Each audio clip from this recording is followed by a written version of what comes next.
मुझे कोई बीसों मैसेजेस आए हैं मुख्तलिफ व्हाट्सएप नंबर से। लेकिन जिस साहब ने भी शायरी लिखी है, कमाल की शायरी लिखी है, इंतखाब शायरी पेश करता हूँ। मुल्तान वालों की तरफ से एक गिफ्ट है, तोहफा है।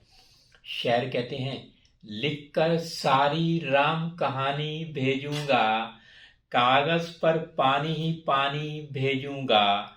लिखकर सारी राम कहानी भेजूंगा, कागज पर पानी ही पानी भेजूंगा।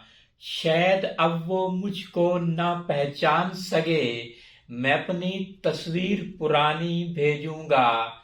खुल जाएंगे सारे रास्ते महलों के, अब के ऐसी एक निशानी भेजूंगा। भेजूंगा मैं याद की छतरी तोहफे में, आंखें बारिश और जवानी भेजूंगा। कैसी कैसी कसमें खाई थी उसने, अब के ऐसी एक निशानी भेजूंगा।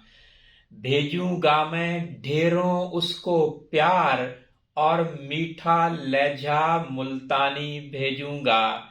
भेजूंगा मैं ढेरों उसको प्यार, और मीठा लहजा मुल्तानी भेजूंगा।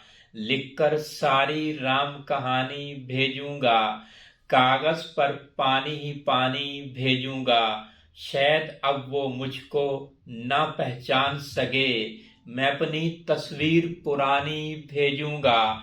मेरी फेसबुक आईडी जो है आमिर रजाक उभाया के नाम से है, और यूट्यूब चैनल है मेरा आमिर उभाया। हजारों मेरे लेक्चर्स यूट्यूब पर इल्म के हर मौजू पर मौजूद हैं।